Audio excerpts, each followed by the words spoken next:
Visitor visa ਤੇ Dubai ਜਾਣਾ ਹੋਵੇ ਤੇ ਬਾਅਦ ਚੋਂ ਜੇ ਜੌਬ ਲੈਣੀ ਹੋਵੇ ਤਾਂ ਉਹਦੇ ਕੀ ਪ੍ਰੋਸੀਜਰ ਨੇ ਆਪਾਂ ਇਹਦੇ ਬਾਰੇ ਗੱਲ ਕਰਾਂਗੇ। ਕਿਉਂਕਿ ਮੈਕਸਿਮਮ ਜਿਹੜੇ ਲੋਕ ਨੇ ਉਹ ਇਹ ਕਾਲਸ ਕਰਦੇ ਨੇ ਕਿ ਸਰ ਸਾਨੂੰ ਵਰਕ ਪਰਮਿਟ ਦਵਾ ਦਿਓ ਦੁਬਈ ਦਾ। ਖੈਰ ਅਸੀਂ ਤਾਂ ਵਰਕ ਪਰਮਿਟ ਦਾ ਕੰਮ ਨਹੀਂ ਕਰਦੇ, ਨਾ ਦੁਬਈ ਦਾ ਨਾ ਕਿਸੇ ਵੀ ਕੰਟਰੀ ਦਾ, ਪਰ ਕਿਉਂਕਿ ਲੋਕਾਂ ਨੂੰ ਐਜੂਕੇਟ ਕਰਨਾ ਬਹੁਤ ਜ਼ਰੂਰੀ ਹੈ। ਸੋ ਅੱਜ ਦਾ ਜਿਹੜਾ ਟੌਪਿਕ ਹੋਏਗਾ ਉਹ ਹੋਏਗਾ ਕਿ ਵਿਜ਼ਟਰ ਵੀਜ਼ਾ ਲੈ ਕੇ ਜੇ ਤੁਸੀਂ ਦੁਬਈ ਦੇ ਵਿੱਚ ਵਰਕ ਪਰਮਿਟ ਲੈਣ ਜਾਂਦੇ ਹੋ ਤਾਂ ਉਹਦਾ ਕੀ ਰੂਲਸ ਐਂਡ ਰੈਗੂਲੇਸ਼ਨਸ ਨੇ, ਕਿਹੜੀ ਆਪਾਂ ਵੈਬਸਾਈਟ ਦੇਖ ਸਕਦੇ ਹਾਂ, ਕੀ फ़ायदे ਕੀ ਨੁਕਸਾਨ, ਕੀ ਸਭ ਦੇ ਲਈ ਹੈ ਨਹੀਂ ਹੈ, ਇਹਦੇ ਬਾਰੇ ਗੱਲ ਕਰਾਂਗੇ। ਮੇਰਾ ਨਾਮ ਦੀਪ ਅਰੋੜਾ, ਡਾਇਰੈਕਟਰ ਮਾਈ ਵੀਜ਼ਾ ਓਵਰਸੀਜ਼, ਕੁਮਾਰ ਮੰਡੀ ਲੁਧਿਆਣਾ ਤੋਂ ਮੈਂ ਲਾਈਵ ਹਾਂ। ਸੈਕਿੰਡ ਆਫਿਸ ਸਾਡਾ ਸ਼੍ਰੀ ਗੰਗਾ ਨਗਰ ਹੈ ਔਰ ਉੱਥੋਂ ਮਿਸਟਰ ਸਿਕੰਦਰ ਅਰੋੜਾ ਉੱਥੋਂ ਆਪਰੇਟ ਕਰ ਰਹੇ ਨੇ। ਔਰ ਜੇ ਵੀ ਤੁਹਾਨੂੰ ਕੋਈ ਦਿੱਕਤ ਹੁੰਦੀ ਹੈ ਤੁਸੀਂ ਸਿਕੰਦਰ ਅਰੋੜਾ ਨੂੰ ਬੇਝਿਜਕ फ़ोन ਕਰ ਸਕਦੇ ਹੋ। ਔਰ ਇਹ ਜਿਹੜਾ ਆਫਿਸ ਹੈ ਇਹ ਸ਼੍ਰੀ ਗੰਗਾ ਨਗਰ ਦੇ ਬਿਲਕੁਲ ਬੱਸ ਸਟੈਂਡ ਦੇ ਬਿਲਕੁਲ ਐਚ ਬਲਾਕ ਦੀ ਡਿੱਗੀ 'ਤੇ ਹੈ। ਸੋ ਮਿਸਟਰ ਸਿਕੰਦਰ ਅਰੋੜਾ ਜਿਹੜੇ ਕਿ ਉੱਥੇ 10 ਤੋਂ 6 ਤੁਹਾਨੂੰ ਮਿਲਣਗੇ, ਤੁਸੀਂ ਉਹਨਾਂ ਨੂੰ ਕਾਲ ਕਰਕੇ ਉਹਨਾਂ ਨੂੰ ਮਿਲ ਸਕਦੇ ਹੋ। ਖੈਰ, ਸੋ ਜਿਹੜੀ ਆਪਾਂ ਗੱਲ ਕਰਨ ਜਾ ਰਹੇ ਸੀ ਕਿ visitor to work permit in Dubai, ਉਹਦੇ ਵਿੱਚ ਕਿਹੜੀਆਂ ਪਰੇਸ਼ਾਨੀਆਂ ਹੋ ਸਕਦੀਆਂ ਨੇ, ਕਿਹੜੇ फ़ायदे ਨੇ, ਕਿਹੜੇ ਨੁਕਸਾਨ ਹੈ, ਕਿਆ ਸਭ ਦੇ ਲਈ ਹੈ ਔਰ ਬੇਸਿਕ ਪੁਆਇੰਟ ਕਿਹੜੇ ਨੇ ਨੋਟ ਕਰਨ ਦੇ ਲਈ, ਅੱਜ ਇਹਦੇ ਬਾਰੇ ਡਿਸਕਸ ਕਰਾਂਗੇ। ਸੋ 15 ਮਿੰਟ ਮੇਰਾ ਲਾਈਵ ਰਹੀਓ ਔਰ ਇਹ ਵੀਡੀਓ ਡਿਫਰੈਂਟ ਸੋਸ਼ਲ ਮੀਡੀਆ 'ਤੇ ਵੀ ਆ ਜਾਏਗੀ, YouTube 'ਤੇ, ਲਿੰਕਡਨ 'ਤੇ ਔਰ ਇੰਸਟਾਗ੍ਰਾਮ 'ਤੇ, ਫੇਸਬੁੱਕ 'ਤੇ। ਖੈਰ ਆਪਾਂ ਲਾਈਵ ਹੈ ਹੀ ਹਾਂ। ਸੋ ਡਿਫਰੈਂਟ ਜਿਹੜੇ ਸੋਸ਼ਲ ਮੀਡੀਆਜ਼ ਨੇ ਉੱਥੇ ਇਹ ਵੀਡੀਓ ਆਉਂਦੀ ਹੈ ਔਰ ਸਾਡੇ ਨਾਲ ਜੇ ਤੁਸੀਂ ਕੰਮ ਵੀ ਕਰਨਾ ਚਾਹੁੰਦੇ ਹੋ ਤਾਂ ਅਸੀਂ 70% ਆਪਣੀ ਇਨਕਮ ਦਾ ਜਿਹੜਾ ਹੈ ਉਹ ਤੁਹਾਨੂੰ ਇਨਸੈਂਟਿਵ ਪੇ ਕਰਦੇ ਹਾਂ। ਸੋ ਟ੍ਰੇਨਿੰਗ ਹੁੰਦੀ ਹੈ, 3 ਡੇਜ਼ ਟ੍ਰੇਨਿੰਗ ਹੈ। ਤੁਸੀਂ ਇੱਕ ਦਿਨ ਸਾਡੇ ਨਾਲ ਸਟੱਡੀ ਵੀਜ਼ਾ ਦੀ ਗੱਲ ਕਰ ਸਕਦੇ ਹੋ, ਸੈਕਿੰਡ ਡੇ ਵਿਜ਼ਟਰ ਵੀਜ਼ਾ ਦੀ ਔਰ ਥਰਡ ਡੇ ਸਕ੍ਰਿਪਟ ਕਾਲਿੰਗ। ਔਰ ਸਾਡੇ ਨਾਲ ਜਿਹੜੇ ਲੋਕ ਜੁੜੇ ਹੋਏ ਨੇ ਤੇ ਅਪਰੋਕਸੀਮੇਟਲੀ 70 ਐਕਟਿਵ ਪੀਪਲ ਜਿਹੜੇ ਨੇ ਜੁੜੇ ਹੋਏ ਨੇ, ਜਿਹੜੇ ਸਾਡੇ ਤੋਂ ਗਾਈਡੈਂਸ ਲੈਂਦੇ ਰਹਿੰਦੇ ਨੇ ਔਰ ਅਰਨਿੰਗ ਉਹਨਾਂ ਦੀ ਬਹੁਤ ਵਧੀਆ ਹੋ ਜਾਂਦੀ ਹੈ। ਖੈਰ, ਸੋ ਸਭ ਤੋਂ ਪਹਿਲਾ ਪੁਆਇੰਟ ਕਿ ਕਿਆ ਵਿਜ਼ਟਰ ਵੀਜ਼ਾ ਲੈਣਾ ਜ਼ਰੂਰੀ ਹੈ। ਵਿਜ਼ਟਰ ਵੀਜ਼ਾ ਲੈਣਾ ਜ਼ਰੂਰੀ ਹੈ ਮਤਲਬ ਕਿ ਕਿਆ ਵਿਜ਼ਟਰ ਵੀਜ਼ਾ 'ਤੇ ਹੀ ਸਾਨੂੰ ਵਰਕ ਪਰਮਿਟ 'ਤੇ ਜਾਣਾ ਚਾਹੀਦਾ ਕਿ ਇੱਥੋਂ ਵੀ ਵਰਕ ਪਰਮਿਟ ਲੈਣਾ ਚਾਹੀਦਾ। ਦੇਖੋ, ਇਹ ਮੈਂ ਤੁਹਾਨੂੰ 2 ਗੱਲਾਂ ਕਰਨ ਜਾ ਰਿਹਾ। ਹੁਣ ਕੁਝ ਚੀਜ਼ਾਂ ਤਾਂ ਤੁਹਾਡੇ ਲਈ ਐਪਲੀਕੇਬਲ ਨੇ ਕਿ ਤੁਸੀਂ ਇੱਥੋਂ ਦੀ ਵਰਕ ਪਰਮਿਟ ਲੈ ਕੇ ਜਾਓ ਦੁਬਈ ਦਾ। ਹਾਂ, ਉਹਦੇ ਤੁਹਾਡਾ 50-60 ਹਜ਼ਾਰ ਰੁਪਏ ਇਨਵੋਲਵ ਹੁੰਦਾ ਹੈ, ਪਰ ਟੈਨਸ਼ਨਸ ਨਹੀਂ ਹੁੰਦੀਆਂ। ਕਈ ਪੋਜ਼ੀਟਿਵ ਪੁਆਇੰਟਸ ਨੇ। ਨੈਗੇਟਿਵ ਪੁਆਇੰਟ ਇਹ ਹੈ ਕਿ ਕਈ ਵਾਰੀ ਕੀ ਹੁੰਦਾ ਕਿ ਆਪਾਂ ਇੱਥੋਂ 50-60-70 ਹਜ਼ਾਰ ਰੁਪਏ ਲਗਾ ਦਿੰਦੇ ਹਾਂ ਔਰ ਬੜੀ ਸੋਚ ਲੱਗੀ ਹੁੰਦੀ ਹੈ। ਉੱਥੇ ਜਾ ਕੇ ਫਿਰ ਸਾਡੀ ਪ੍ਰੋਬਲਮ ਆਉਂਦੀ ਕਿ 3-4-5 ਦਿਨ ਜਦੋਂ ਆਪਾਂ ਕੰਮ ਕਰਦੇ ਹਾਂ ਜਾਂ ਉੱਥੋਂ ਦਾ ਮਾਹੌਲ ਸਾਨੂੰ ਸੈੱਟ ਨਹੀਂ ਪੈਂਦਾ, ਗਰਮੀ ਬਹੁਤ ਜ਼ਿਆਦਾ ਹੁੰਦੀ ਹੈ, ਜਾਂ ਜੇ ਆਪਾਂ ਸਪੋਜ਼ ਕੰਸਟਰਕਸ਼ਨ ਦਾ ਕੰਮ ਕਰਨ ਜਾ ਰਹੇ ਹਾਂ ਤਾਂ ਉਹਦੇ ਵਿੱਚ ਕਈ ਦਿੱਕਤਾਂ ਆਪਾਂ ਨੂੰ ਆਉਂਦੀਆਂ ਜਿਸ 'ਚ ਆਪਾਂ ਅੱਧ ਵਿਚਾਲੇ ਛੱਡ ਕੇ ਵਾਪਸ ਆ ਜਾਂਦੇ ਹਾਂ। ਤਾਂ ਜਿਹੜਾ 70-80 ਹਜ਼ਾਰ ਰੁਪਏ ਦਾ ਜਾਂ ਲੱਖ ਰੁਪਏ ਦਾ ਨੁਕਸਾਨ ਹੁੰਦਾ ਹੈ ਉਹ ਨੁਕਸਾਨ ਨਾ ਹੋਵੇ, ਉਹਦੇ ਲਈ ਸੈਕਿੰਡ ਕੈਟਾਗਰੀ ਹੈ ਕਿ ਤੁਸੀਂ ਇੱਥੋਂ ਦੀ ਵਿਜ਼ਿਟ ਵੀਜ਼ਾ ਲੈ ਕੇ ਜਾਓ। ਹੁਣ ਇਹ ਵੀਜ਼ਾ 2 ਕਿਸਮ ਦੇ ਹੁੰਦੇ ਨੇ। ਇੱਕ ਹੁੰਦਾ ਟ੍ਰਾਂਜ਼ਿਟ ਵੀਜ਼ਾ। ਟ੍ਰਾਂਜ਼ਿਟ ਵੀਜ਼ਾ ਹਮੇਸ਼ਾ 1 ਮਹੀਨੇ ਲਈ ਹੁੰਦਾ ਔਰ ਦੂਜਾ ਹੈ ਵਿਜ਼ਿਟ ਵੀਜ਼ਾ। ਇਹ 3 ਮੰਥਸ ਦਾ ਮਲਟੀਪਲ ਵੀਜ਼ਾ ਹੋ ਸਕਦਾ। ਹੁਣ ਹੁੰਦਾ ਕੀ ਹੈ, ਦੇਖੋ ਇਹਦਾ ਮਤਲਬ ਇਹ ਨਹੀਂ ਕਿ ਤੁਸੀਂ 1 ਮਹੀਨੇ ਦਾ ਵੀਜ਼ਾ ਲੈ ਕੇ ਗਏ ਉੱਥੇ ਅਤੇ ਤੁਸੀਂ ਉੱਥੇ ਜਾ ਕੇ ਪ੍ਰੈਪਰੇਸ਼ਨ ਕੀਤੀ ਔਰ ਮੰਨ ਲਓ ਤੁਸੀਂ 25th ਡੇ ਜਾਂ 27th ਡੇ ਤੁਹਾਨੂੰ ਉੱਥੇ ਕੋਈ ਇੰਪਲੋਇਰ ਮਿਲ ਗਿਆ ਅਤੇ ਫਿਰ ਪ੍ਰੋਸੈਸਿੰਗ ਦਿੱਕਤ, ਤੁਹਾਨੂੰ ਫਿਰ ਵਾਪਸ ਆਉਣਾ ਪੈਣਾ। ਸੋ ਬੜੀ ਦਿਮਾਗੀ ਪ੍ਰਕਿਰਿਆ ਨਾਲ ਤੁਰਨਾ ਪੈਣਾ। You have to use your mind. ਕਿਸ ਤਰ੍ਹਾਂ ਮਾਈਂਡ ਯੂਜ਼ ਕਰਨਾ, ਚਾਹੇ 1 ਮਹੀਨੇ ਦਾ ਵੀਜ਼ਾ ਲਓ, ਚਾਹੇ 3 ਮੰਥਸ ਦਾ ਵਿਜ਼ਿਟ ਵੀਜ਼ਾ ਲਓ। ਸਾਡੀ ਜਿਹੜੀ ਆਪਣੀ ਪਰਸਨਲ ਤੁਹਾਨੂੰ ਗਾਈਡੈਂਸ ਇਹੀ ਹੋਏਗੀ, ਓਪੀਨੀਅਨ ਇਹੀ ਹੋਏਗੀ ਕਿ ਤੁਸੀਂ 3 ਮੰਥਸ ਦਾ ਵੀਜ਼ਾ ਲੈ ਕੇ ਜਾਓ ਜਿਹੜਾ ਵਿਜ਼ਿਟ ਵੀਜ਼ਾ ਹੈ।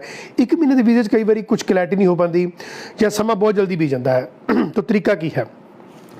ਸਭ ਤੋਂ ਪਹਿਲਾ ਤਰੀਕਾ ਇਹ ਹੁੰਦਾ ਕਿ ਜਦੋਂ ਤੁਸੀਂ ਅੱਜ ਦੀ ਡੇਟ ਦੇ ਵਿੱਚ ਤੁਸੀਂ ਜੁਲਾਈ ਦੇ ਮਹੀਨੇ ਦੇ ਵਿੱਚ ਇਹ ਮਾਈਂਡ 'ਚ ਬਣਾ ਲਿਆ ਕਿ ਮੈਂ ਵਿਜ਼ਿਟ ਟੂ ਵਰਕ ਪਰਮਿਟ 'ਤੇ ਜਾਣਾ ਕਿ ਦੁਬਈ ਜਾ ਕੇ ਮੈਂ ਵਰਕ ਪਰਮਿਟ ਲੈ ਲੈਣਾ। ਹੁਣ ਸਭ ਤੋਂ ਪਹਿਲਾਂ ਤੁਹਾਨੂੰ ਹੋਮਵਰਕ ਕਰਨਾ ਕੀ ਜ਼ਰੂਰੀ ਹੈ? ਸਭ ਤੋਂ ਪਹਿਲਾਂ ਹੋਮਵਰਕ ਕਰਨਾ ਇਹ ਜ਼ਰੂਰੀ ਹੈ ਕਿ ਗਲਫ ਨਿਊਜ਼ ਜਿਹੜੀਆਂ ਕਿ UAE ਜਿਹੜੀ ਯੂਨਾਈਟਿਡ ਅਰਬ ਇਮਰਾਤ ਹੈ, ਜਿਸ 'ਚ ਦੁਬਈ ਹੈ, ਸ਼ਾਰਜਾ ਹੈ, ਫੁਜਾਰਾ ਹੈ, 5 ਸਟੇਟਸ ਨੇ, ਉਹਨਾਂ ਵਿੱਚ ਕਿੱਥੇ ਕਿੱਥੇ ਜੌਬਸ ਨਿਕਲੀਆਂ ਨੇ ਪਹਿਲਾਂ ਤਾਂ ਉਹ ਸਰਚ ਕਰੋ, ਨੰਬਰ 1। ਨੰਬਰ 2, ਖਲੀਜ ਟਾਈਮਸ ਦੇ ਨਾਮ 'ਤੇ ਵੀ ਉੱਥੇ ਨਿਊਜ਼ਪੇਪਰ ਹੈ, ਤੁਸੀਂ ਉੱਥੇ ਵੀ ਸਰਚ ਕਰ ਸਕਦੇ ਹੋ। ਇਹ ਲੋਕਲ ਦੀ ਗੱਲ ਕਰ ਰਿਹਾ ਮੈਂ, UAE ਦੀ, ਕਿ ਬਾਹਰ ਹੋਰ ਕੰਟਰੀ ਦੀ ਗੱਲ ਨਹੀਂ ਕਰ ਰਿਹਾ, ਸਿਰਫ UAE ਦੀ। ਜ਼ਿਆਦਾ ਖਲੀਜ ਟਾਈਮਸ ਹੈ ਜਾਂ ਫਿਰ ਗਲਫ ਨਿਊਜ਼ ਹੈ। ਹਾਂ, ਬਾਕੀ Knock.com ਹੈ, Monster.com ਹੈ, timesjob.com ਹੈ, ਇਹ ਸਾਰੇ ਜਿਹੜੇ ਮੈਂ ਨਾਮ ਬੋਲ ਰਿਹਾ ਵਾਂ, ਇਹਨਾਂ 'ਤੇ ਤੁਸੀਂ ਸਰਚ ਕਰ ਸਕਦੇ ਹੋ ਕਿ ਕਿੱਥੇ ਕਿੱਥੇ ਜੌਬਸ ਅਵੇਲੇਬਲ ਦੁਬਈ ਦੇ ਵਿੱਚ। ਉੱਥੇ ਤੁਹਾਡੇ ਮੁਤਾਬਕ, ਜੇ ਤੁਸੀਂ ਮੰਨ ਲਓ ਮੈਸਨ ਦਾ ਕੰਮ ਕਰਦੇ ਹੋ, कारपेंटर हो, इलैक्ट्रीशियन हो, या तुसी IT सैक्टर नाल लिंक हैगे हो, या तुसी ईवन मैडिकल प्रैक्टिशनर हो, या किसी भी किस्म का इस तरह काम करते हो, तुहानूं ये लगता है कि तुहाडी प्रोफाइल जिहड़ी है वो दुबई दे विच सुटेबिलिटी आ जाएगी, तुहानूं जॉब मिल जाएगी।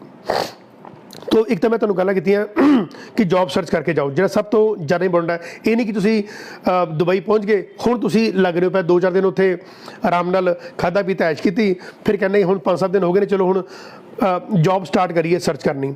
सब तो रॉन्ग डिसीजन ये होएगा कि तुसी 5-7 दिन उत्थे वेस्ट करने तो बाद फिर सोचोगे कि भी हुण असीं जॉब ढूंढीए। तो पहली गलती ये आम तौर पर जिहड़े लोग ने वो करते हैं। हुण गल आ गई कि इंडिया ये सारा काम बैक इंडिया करना है, हाले तुसी वीज़ा नहीं लिया, हाले तुसी गए नहीं है, हाले तुसी होमवर्क कर रहे हो, इत्थे प्रैपरेशन कर रहे हो।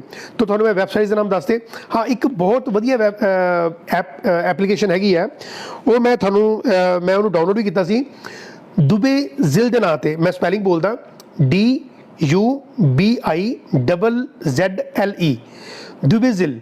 एक ना तुसी एंड्रॉयड अपना जो फोन खोलोगे ना हुणे, जे तुसी हुण भी सर्च करो तो दुबेजिल नाम की एक मोबाइल एप्लीकेशन है, एंड्रॉयड दे विच हैगी है, तुसी इत्थों भी जॉब सर्च कर सकते हो।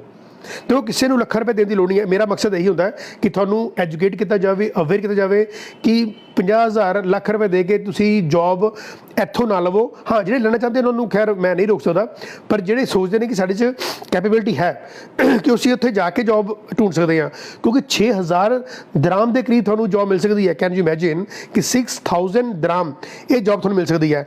सो ਤੁਸੀਂ करना की है, ਇੱਥੋਂ होमवर्क किया, सब तो पहला अपना CV तैयार करो। CV 'ਚ ਕੀ ਹੁੰਦਾ?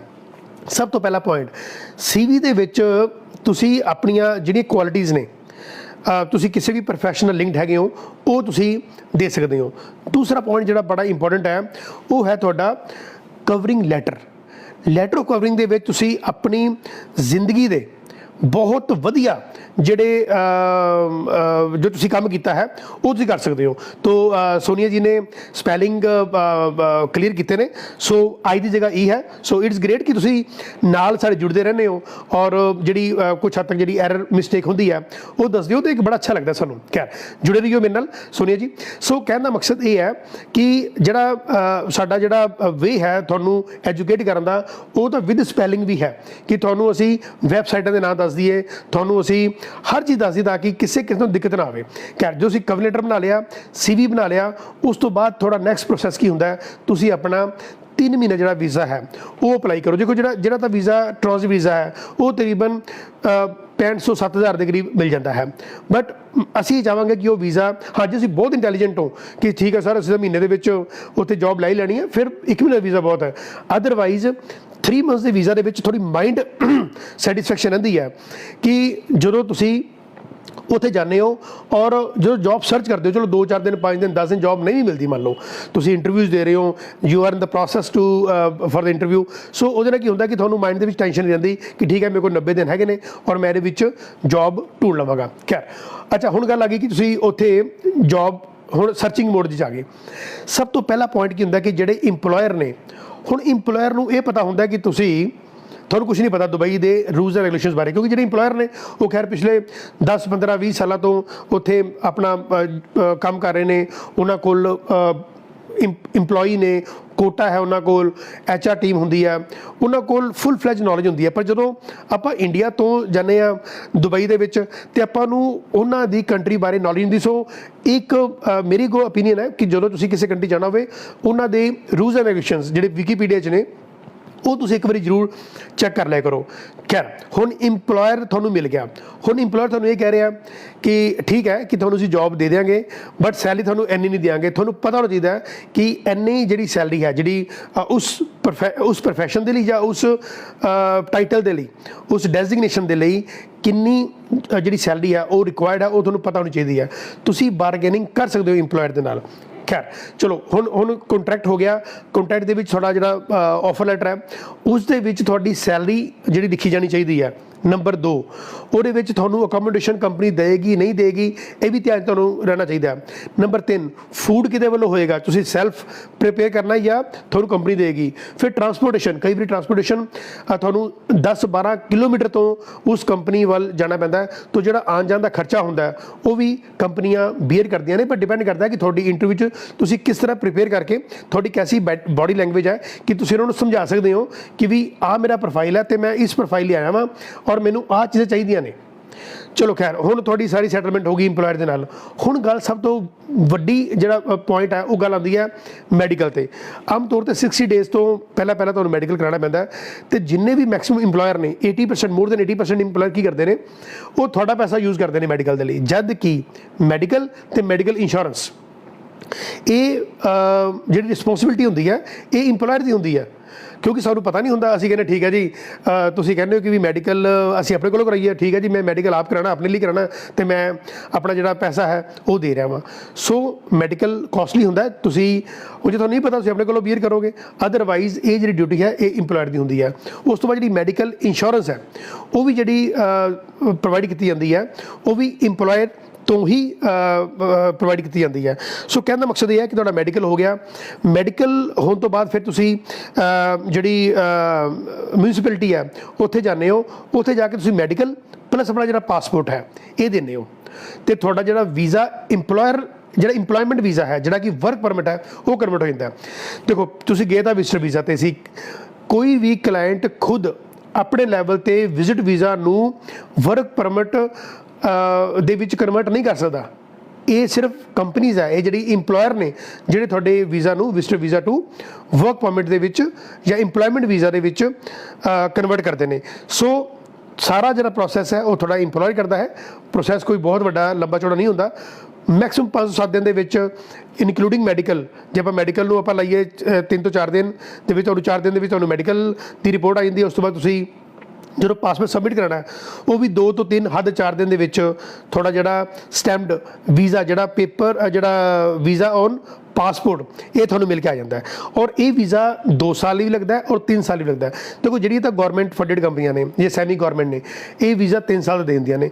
ਬਟ ਮੈਕਸਿਮਮ ਇੰਪਲੋਇਰ ਇਹੀ ਸੋਚਦੇ ਨੇ ਕਿ ਇੰਨਾ ਵੱਡਾ ਵੀਜ਼ਾ ਦੇਣ ਦੀ ਕੀ ਲੋੜ ਹੈ, 2 ਸਾਲ ਦਾ ਵੀਜ਼ਾ ਠੀਕ ਹੈ, ਤਾਂ ਕਿ ਉਸ ਪਰਸਨ ਦੀ ਕ੍ਰੈਡੀਬਿਲਿਟੀ ਵੀ ਦੇਖੀ ਜਾ ਸਕੇ ਕਿ ਕਿਆ ਇਹ ਬੰਦਾ ਇੱਥੇ ਸੈੱਟ ਹੋ ਸਕਦਾ ਹੈ ਜਾਂ ਨਹੀਂ ਹੋ ਸਕਦਾ। ਸਭ ਤੋਂ ਇੰਪੋਰਟੈਂਟ ਗੱਲ ਇਹ ਕਿ ਤੁਸੀਂ ਇੱਕ ਇੰਪਲੋਇਰ ਨੂੰ ਦੇ ਨਾਲ ਜੌਬ ਕਰਦੇ ਹੋਏ ਸੈਕਿੰਡ ਇੰਪਲੋਇਰ ਕੋਲ ਜੌਬ ਨਹੀਂ ਕਰ ਸਕਦੇ, ਇਟਸ ਇਲੀਗਲ।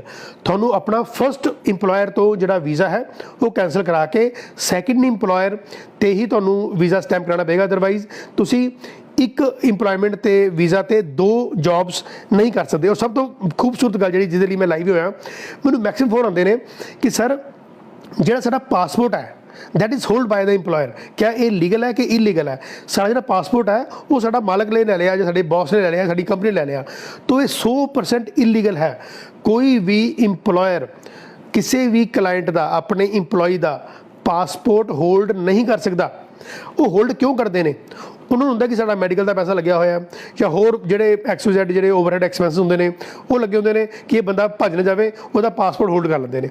ਪਾਸਪੋਰਟ ਹੋਲਡ ਕਰਨ ਦਾ ਮਤਲਬ ਕਿ ਬੰਦਾ ਸਟਿਕ ਕਰ ਗਿਆ, ਔਰ ਜੇ ਸਪੋਜ਼ ਉਹਨੇ ਕਿਤੇ ਛੁੱਟੀ ਜਾਣਾ ਜਾਂ 2 ਜਾਂ 6 ਮਹੀਨੇ ਬੀਤ ਗਏ, ਉਹਦਾ ਕੁਝ ਪੈਸਾ ਆਪਣੇ ਕੋਲ ਰੱਖ ਕੇ ਫਿਰ ਉਹਨੂੰ ਪਾਸਪੋਰਟ ਦੇਗਾ, ਠੀਕ ਹੈ ਤੂੰ ਘਰੇ ਗੇੜਾ ਮਾਰਿਆ। ਬਟ ਪਾਸਪੋਰਟ ਜਿਹੜੀ ਤੁਹਾਡੀ ਐਸਟ ਹੈ ਇਹ ਤੁਹਾਡੀ ਆਪਣੇ ਤੁਹਾਡੀ ਕਬਜ਼ੇ 'ਚ ਹੋਣੀ ਚਾਹੀਦੀ ਹੈ। That should not be hold by the employer. ਆਮ ਤੌਰ 'ਤੇ ਆਪਾਂ ਡਰ ਜਾਂਦੇ ਕਿ ਸ਼ਾਇਦ ਪਤਾ ਨਹੀਂ ਇਹ ਜਿਹੜਾ ਪਾਸਪੋਰਟ ਹੈ ਇਹ ਇੰਪਲੋਇਰ ਹੀ ਰੱਖੇਗਾ, ਇਸ ਤਰ੍ਹਾਂ ਬਿਲਕੁਲ ਨਹੀਂ ਹੁੰਦਾ। ਸੋ ਇਹ ਜਿਹੜਾ ਮੈਂ ਤੁਹਾਨੂੰ ਸਾਰਾ ਪ੍ਰੋਸੈਸ ਦੱਸਿਆ, ਇਹ ਇੱਕ ਗੱਲ ਬਹੁਤ ਧਿਆਨ ਨਾਲ ਸੁਣ ਲਿਓ ਕਿ ਜਦੋਂ ਤੁਸੀਂ ਕਿਸੇ ਇੰਪਲੋਇਰ ਨੂੰ ਜਾ ਕੇ ਇੰਟਰਵਿਊ ਦੇਣੀ ਹੈ ਇੰਪਲੋਇਰ ਕੋਲ, ਉਹਦਾ ਕੋਟਾ ਚੈੱਕ ਕਰ ਲਿਓ। ਕਈ ਵਾਰੀ ਕੀ ਹੁੰਦਾ ਕਿ ਇੰਪਲੋਇਰ ਬਹੁਤ ਜ਼ਿਆਦਾ ਕਲੈਵਰ ਹੁੰਦੇ ਨੇ, ਤੁਹਾਡੀ ਇੰਟਰਵਿਊ ਲੈ ਲੈਂਦੇ ਆ, ਤੁਹਾਨੂੰ ਪੱਕਾ ਕਰ ਲੈਂਦੇ ਨੇ, ਕੋਟਾ ਖਤਮ ਹੋ ਚੁੱਕਾ ਹੁੰਦਾ ਉਹਨਾਂ ਕੋਲ, ਅਤੇ ਉਹ ਕਹਿੰਦੇ ਕਿ ਠੀਕ ਹੈ ਤੁਸੀਂ ਨੈਕਸਟ 15-20 ਦਿਨ ਵੇਟ ਕਰੋ ਜਾਂ ਮਹੀਨਾ ਵੇਟ ਕਰੋ, ਜਦੋਂ ਸਾਡਾ ਪਿਛਲਾ ਸਟਾਕ ਕੰਪਲੀਟ ਹੋ ਜਾਏਗਾ ਅਗਲਾ ਸਾਨੂੰ ਕੋਟਾ ਜਿਹੜਾ ਹੈ ਉਹ ਰਿਵਾਈਵ ਹੋ ਜਾਏਗਾ, ਤੁਹਾਨੂੰ ਰੱਖ ਲਾਂਗੇ। ਹੋ ਸਕਦਾ ਕਿ ਕੁਝ ਟੈਕਨੀਕਲ ਐਰਰ ਆ ਜਾਣ, ਕੁਝ ਪ੍ਰੋਬਲਮ ਆ ਜਾਵੇ, ਤੁਹਾਨੂੰ ਉਹ ਜੌਬਸ ਨਾ ਦੇ ਸਕਣ। ਸੋ ਕਹਿਣ ਦਾ ਮਕਸਦ ਇਹ ਹੈ ਕਿ ਜਿਹੜੀ ਮੈਂ ਗੱਲਾਂ ਕੀਤੀਆਂ ਨੇ ਕਿ ਤੁਹਾਡੇ ਕੋਲ ਗਲਫ ਨਿਊਜ਼ ਹੈ, ਖਲੀਜ ਟਾਈਮਜ਼ ਹੈ, ਜਾਂ ਡਿਊਬੇਜ਼ਲ ਹੈ, ਜਾਂ ਤੁਹਾਡੇ ਕੋਲ knock.com ਹੈ, monster.com ਹੈ, timesjob.com ਹੈ। ਇਹ ਸਾਰੀ ਜਿਹੜੀਆਂ ਮੋਬਾਈਲ ਐਪਲੀਕੇਸ਼ਨਸ ਨੇ ਜਾਂ ਨਿਊਜ਼ ਚੈਨਲਸ ਨੇ, ਨਿਊਜ਼ਪੇਪਰਸ ਨੇ, ਜਾਂ ਤੁਹਾਡੇ ਕੋਲ ਐਪਲੀਕੇਸ਼ਨਸ ਹੈਗੀਆਂ ਨੇ knock.com ਦੀਆਂ, ਜੇ ਤੁਸੀਂ ਆਪਣੇ ਐਂਡਰੋਇਡ ਦੇ ਵਿੱਚ ਫਿਲ ਕੀਤੀਆਂ ਨੇ, ਤੁਸੀਂ ਬਹੁਤ ਹੀ ਸਹੀ ਤਰੀਕੇ ਨਾਲ ਈਜ਼ੀਲੀ ਵਰਕ ਪਰਮਿਟ ਲੈ ਸਕਦੇ ਹੋ ਦੁਬਈ ਦਾ। ਉੱਥੇ ਜਾ ਕੇ ਵੀ ਤੁਸੀਂ ਇਹ ਘਬਰਾਉਣ ਦੀ ਲੋੜ ਨਹੀਂ ਹੁੰਦੀ ਕਿ ਅਸੀਂ ਜੇ ਇੰਡੀਆ 'ਚ ਹੈਗੇ ਸਾਨੂੰ ਇੰਡੀਆ ਤੋਂ ਹੀ ਵਰਕ ਪਰਮਿਟ ਲੈਣਾ ਚਾਹੀਦਾ, ਕਿਉਂਕਿ ਲੋਕੀ ਬਹੁਤ ਐਕਸਪਲੋਇਟ ਕਰਦੇ ਨੇ। ਸੋ ਕੋਸ਼ਿਸ਼ ਇਹੀ ਹੈ ਕਿ ਜਿਹੜੀ ਮੈਂ ਤੁਹਾਨੂੰ ਦੱਸੀ ਜਾਣਕਾਰੀ ਕਿ ਪਾਸਪੋਰਟ ਤੁਹਾਡਾ ਕੋਲ ਹੋਣਾ ਚਾਹੀਦਾ ਹੈ, ਮੈਡੀਕਲ ਨੂੰ ਕਿੰਨਾ ਸਮਾਂ ਲੱਗਦਾ ਹੈ, 2 ਸਾਲ ਦਾ ਵੀਜ਼ਾ ਮਿਲਦਾ ਹੈ, ਔਰ ਇਹ ਸਾਰਾ ਜਿਹੜਾ ਪ੍ਰੋਸੈਸ ਹੈ ਕੋਈ ਇੰਨਾ ਔਖਾ ਨਹੀਂ ਹੁੰਦਾ। ਜੇ ਤੁਹਾਡੇ 'ਚ ਟੈਲੈਂਟ ਹੈ, ਤੁਹਾਡੇ 'ਚ ਕੈਪੇਬਿਲਿਟੀ ਹੈ, ਤੁਸੀਂ ਈਜ਼ੀ ਉੱਥੇ ਜਾ ਕੇ ਆਪਣਾ ਵੀਜ਼ਾ ਹੈ ਉਹ ਲੈ ਸਕਦੇ ਹੋ। ਮਾਈ ਵੀਜ਼ਾ ਓਵਰਸੀਜ਼ ਕਿਸੇ ਵੀ ਕੰਟਰੀ ਦਾ ਵਰਕ ਪਰਮਿਟ ਨਹੀਂ ਕਰਦਾ। ਸਾਨੂੰ ਪਲੀਜ਼ ਫੋਨ ਨਾ ਕਰਿਓ ਕਿ ਸਰ ਤੁਸੀਂ ਤੁਹਾਨੂੰ ਨੌਲੇਜ ਵੀ ਹੈਗੀ ਹੈ, ਵੀਡੀਓ ਵੀ ਤੁਸੀਂ ਬਣਾ ਰਹੇ ਹੋ, ਅਤੇ ਪਲੀਜ਼ ਸਾਡਾ ਵੀ ਵੀਜ਼ਾ ਲਵਾ ਦਿਓ, ਵਿਜ਼ਿਟ ਵੀਜ਼ਾ ਲਵਾ ਦਿਓ, ਸਾਨੂੰ ਉੱਥੇ ਗਰੰਟੀ ਦੇ ਦਿਓ ਕਿ ਤੁਹਾਡਾ ਕੋਈ ਇੰਪਲੋਇਰ ਬੈਠਾ ਹੋਏਗਾ। ਸਾਨੂੰ ਕੋਈ ਇੰਪਲੋਇਰ ਨਹੀਂ ਜਾਣਦਾ, ਅਸੀਂ ਸਿਰਫ ਆਪਣੀ ਕੰਸਲਟੈਂਸੀ ਦੇ ਰਹੇ ਹਾਂ, ਤੁਹਾਨੂੰ ਐਜੂਕੇਟ ਕਰ ਰਹੇ ਹਾਂ, ਤੁਹਾਨੂੰ ਅਵੇਅਰ ਕਰ ਰਹੇ ਹਾਂ। ਜਿੰਨੀ ਕਿ ਮੈਂ ਇਸ ਹਫਤੇ ਦੇ ਵਿੱਚ ਨੌਲੇਜ ਗੇਨ ਕੀਤੀ ਹੁੰਦੀ ਆ ਉਹ ਸ਼ੇਅਰ ਕਰਨ ਦੇ ਲਈ ਅਸੀਂ ਨੌਲੇਜ ਗੇਨ ਕਰਦੇ ਹਾਂ। ਜਿਹੜੇ ਮੈਨੂੰ ਕੁਐਸਚਨ ਆਉਂਦੇ ਨੇ ਉਹ ਅਸੀਂ ਤੁਹਾਨੂੰ ਦੱਸ ਦਿੰਦੇ ਹਾਂ ਕਿ ਵੀ ਆਹ ਤਰੀਕੇ ਨਾਲ ਤੁਸੀਂ ਸਹੀ ਤਰੀਕੇ ਨਾਲ ਦੁਬਈ ਦੇ ਵਿੱਚ ਬਿਲਕੁਲ ਮਾਈਂਡ ਪ੍ਰੀਪੇਅਰ ਕਰਕੇ ਇੱਥੋਂ ਦੀ ਪ੍ਰੈਪਰੇਸ਼ਨ ਸ਼ੁਰੂ ਕਰੋ, ਉੱਥੇ ਜਾ ਕੇ ਤੁਸੀਂ ਕੰਪਲੀਟ ਕਰੋ। ਉੱਥੇ ਜਾ ਕੇ ਪ੍ਰੈਪਰੇਸ਼ਨ ਕਰੋਗੇ ਤਾਂ ਬਹੁਤ ਵੱਡਾ ਨੁਕਸਾਨ ਹੋਏਗਾ। ਖੈਰ, ਸੋ ਇਹ ਜਿਹੜੀ 15 ਮਿੰਟ ਦੀ ਆਪਾਂ ਲਾਈਵ ਹੋਏ ਹਾਂ, ਇਹਦੇ ਵਿੱਚ ਮੈਂ ਤੁਹਾਨੂੰ ਦੱਸਿਆ ਕਿ ਆਪਾਂ ਇੰਡੀਆ ਤੋਂ ਵਿਜ਼ਟਰ ਵੀਜ਼ਾ ਲੈ ਕੇ ਦੁਬਈ ਦੇ ਵਿੱਚ ਵਰਕ ਪਰਮਿਟ ਕਿਵੇਂ ਲੈ ਸਕਦੇ ਹਾਂ। ਨੈਕਸਟ ਜਿਹੜੀ ਵੀਡੀਓ ਹੋਏਗੀ 8 ਜੁਲਾਈ 5 o'clock ਨੂੰ, ਉਸ ਵੀਡੀਓ 'ਚ ਮੈਂ ਦੱਸੂੰਗਾ ਕਿ ਇੰਡੀਆ ਤੋਂ ਸ਼ੈਂਗਨ ਕੰਟਰੀ ਦੇ ਵਿੱਚ ਵੀ ਤੁਸੀਂ ਕਿਵੇਂ ਜਾ ਕੇ ਉੱਥੇ ਰੈਜ਼ੀਡੈਂਸੀ ਲੈ ਸਕਦੇ ਹੋ, ਜਿਹਨੂੰ ਆਪਾਂ TRC ਕਹਿੰਦੇ ਆ, ਟੈਂਪਰੇਰੀ ਰੈਜ਼ੀਡੈਂਸੀ ਆਪਾਂ ਕਿਵੇਂ ਲੈ ਸਕਦੇ ਨੇ। TRC ਹੁੰਦੀ ਹੈ, ਉਹ 'ਚ ਟੈਂਪਰੇਰੀ ਰੈਜ਼ੀਡੈਂਸ ਕਾਰਡ ਕਿਵੇਂ ਮਿਲ ਜਾਂਦਾ, ਕਿਹੜੀਆਂ ਕੰਟਰੀਜ਼ ਤੁਹਾਨੂੰ ਇੰਡੀਆ ਤੋਂ ਸ਼ੈਂਗਨ ਕੰਟਰੀ ਦੇ ਵਿੱਚ ਤੁਹਾਨੂੰ ਰੈਜ਼ੀਡੈਂਸੀ ਦੇ ਸਕਦੀਆਂ ਨੇ, ਔਰ ਕਿਵੇਂ ਤੁਹਾਨੂੰ ਉੱਥੇ ਵਰਕ ਪਰ ਮਿਲ ਸਕਦਾ ਹੈ। 8-8, 9-9, 10-10 ਲੱਖ ਰੁਪਇਆ ਲੋਕੀ ਦੇ ਕੇ ਸ਼ੈਂਗਨ ਕੰਟਰੀ ਜਾਂਦੇ ਨੇ। ਕੋਈ ਪੋਲੈਂਡ ਜਾ ਰਿਹਾ, ਕੋਈ ਇਟਲੀ ਜਾ ਰਿਹਾ, ਕੋਈ ਹੋਰ ਜਿਹੜੀ ਕਿ ਫਿਨਲੈਂਡ ਹੈ ਜਾਂ ਡੈਨਮਾਰਕ ਨੇ, ਕਈ 26 ਕੰਟਰੀਆਂ ਨੇ, ਉੱਥੇ ਜਾਂਦੇ ਨੇ। ਬਟ ਅਸਲੀਅਤ ਕੀ ਹੈ, ਮੈਂ 8 ਤਰੀਕ ਨੂੰ 8 ਜੁਲਾਈ ਫਰਾਈਡੇ 5 o'clock ਤੁਹਾਨੂੰ ਦੱਸਾਂਗਾ ਕਿ ਇੰਡੀਆ ਤੋਂ ਸ਼ੈਂਗਨ ਕੰਟਰੀ ਦੇ ਵਿੱਚ ਵਰਕ ਪਰਮਿਟ ਕਿਵੇਂ ਲਈਦਾ ਹੁੰਦਾ ਹੈ। ਉਹਦੀ ਅਵੇਅਰਨੈਸ ਤੁਹਾਨੂੰ ਦੱਸਾਂਗੇ, ਤੁਹਾਨੂੰ ਐਜੂਕੇਟ ਕਰਾਂਗੇ। ਤਦ ਤੱਕ ਦੇ ਮੈਨੂੰ ਇਜਾਜ਼ਤ, ਤੁਹਾਡਾ ਬਹੁਤ ਬਹੁਤ ਥੈਂਕਸ ਮੇਰੇ ਲਾਈਵ ਹੋਣ ਦੇ ਲਈ। ਸ਼ੁਕਰੀਆ।